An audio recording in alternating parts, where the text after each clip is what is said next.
Bien, habíamos visto que si nosotros considerábamos un espacio medible omega F y una aplicación F de omega en omega moño, siendo omega moño, F moño otro espacio medible, entonces esa F iba a resultar ser una función medible solamente si la imagen recíproca por F de cualquier conjunto B que perteneciera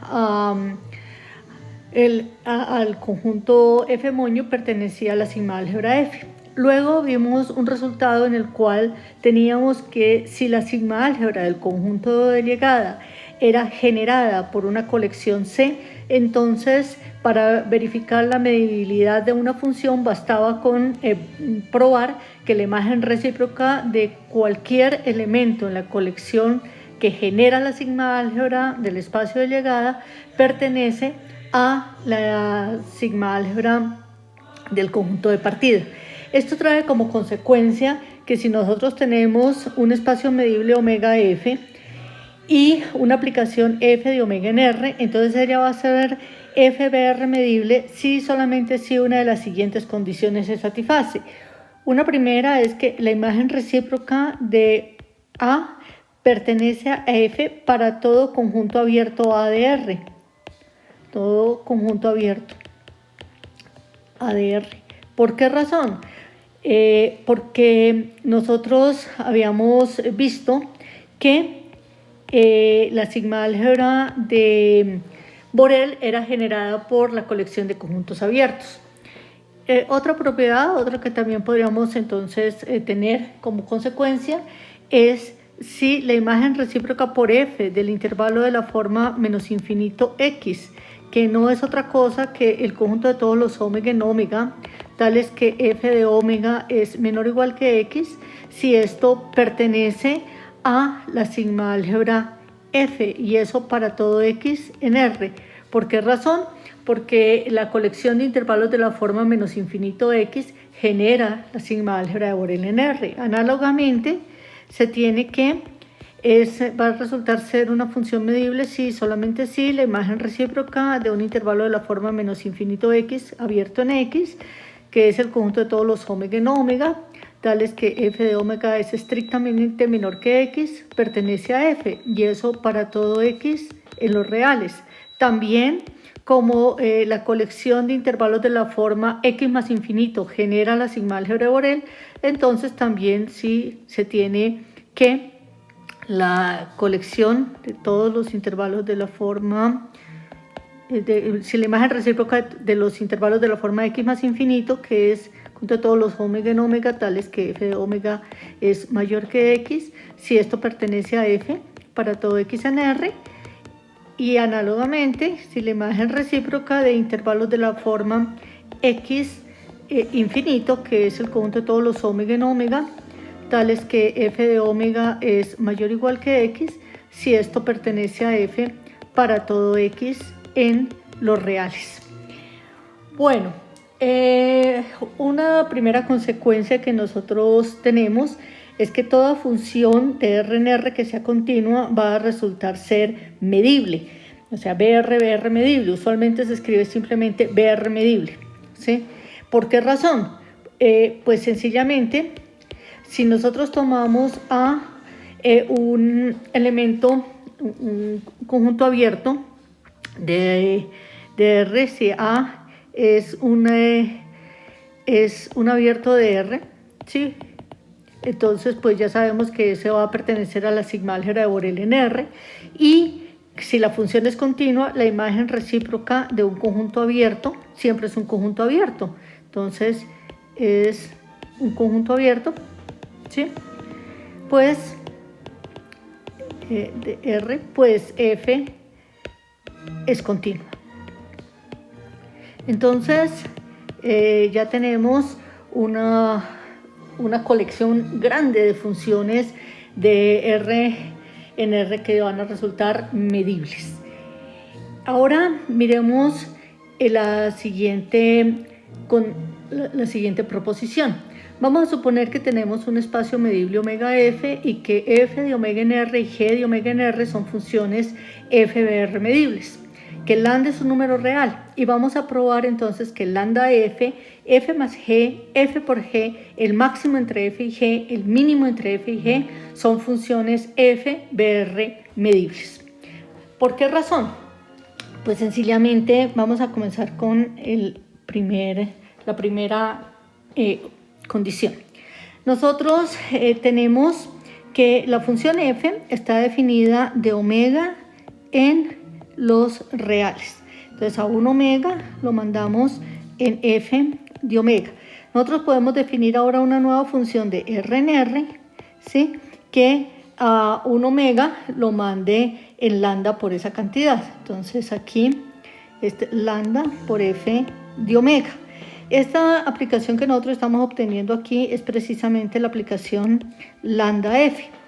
¿Qué sabemos nosotros? Nosotros sabemos que la función f es f(b)r) medible, y la función definida como que va de r en r, que a cada x lo manda en lambda por x, esta función es una función continua, y como dijimos anteriormente, pues es continua, resulta ser medible.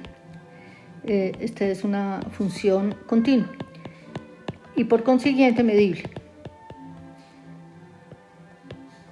Por lo tanto, medible. Entonces, ¿qué tenemos nosotros? Tendríamos que lambda f es la composición de dos funciones medibles. Y si es la composición de dos funciones medibles, pues tiene que ser medible. F es medible. Bien, veamos a ver qué pasa con la aplicación f más g. Nosotros teníamos f va de omega en r, cada omega lo manda en f de omega, ¿sí? G va de omega en r, a cada omega lo manda en f de omega, en g de omega. Entonces aquí tenemos g de omega. Ahora podemos considerar la siguiente aplicación. Podemos considerar la aplicación que iría de omega en R2, ¿sí?, que entonces a un omega lo mande en f de omega g de omega. Y de R2 en R vamos a considerar entonces la aplicación f de omega más g de omega. Entonces, si observamos esta aplicación, la composición de esas dos aplicaciones resulta ser la aplicación f más g, ¿sí? Sería la composición de esas dos funciones. Entonces, nosotros tendríamos que lo que estamos obteniendo acá es que la aplicación que consideramos acá, esta función, la función que va de R2 en R, que a una parejita de XY la manda en X más Y, esta aplicación es continua, ¿sí? Y en consecuencia, entonces, esta aplicación, luego la aplicación f más g, que va de omega en r y a un omega lo manda en f de omega más g de omega, pues esta resulta ser medible, es medible. Análogamente se prueban las otras proposiciones. Nuevamente se prueban las otras, ¿sí?, las otras afirmaciones. Bien, aquí en esta parte de acá, esta de aquí no es el lambda f, es una aplicación, esta aplicación de acá, lambda f es la compuesta de estas dos aplicaciones, de la aplicación f y de esta nueva aplicación que hemos definido aquí abajo. Bueno, finalizo esta sesión con una pequeña observación.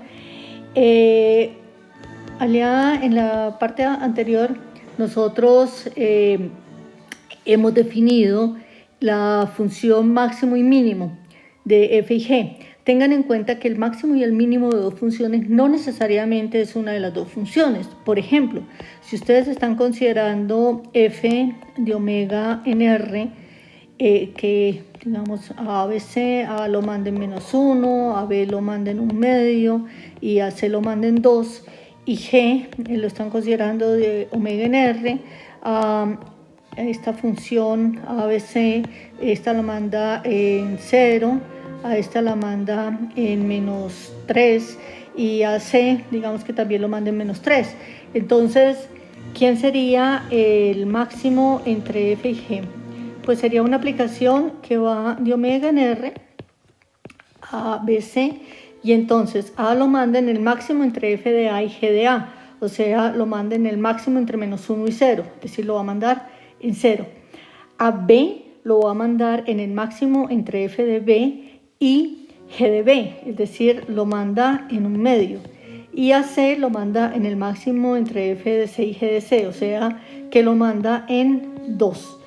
De manera análoga, el mínimo entre F y G, que estaría entonces definido de omega en R a BC, a lo estaría enviando a -1, a B lo estaría enviando a -3 y a C también lo estaría enviando a -3.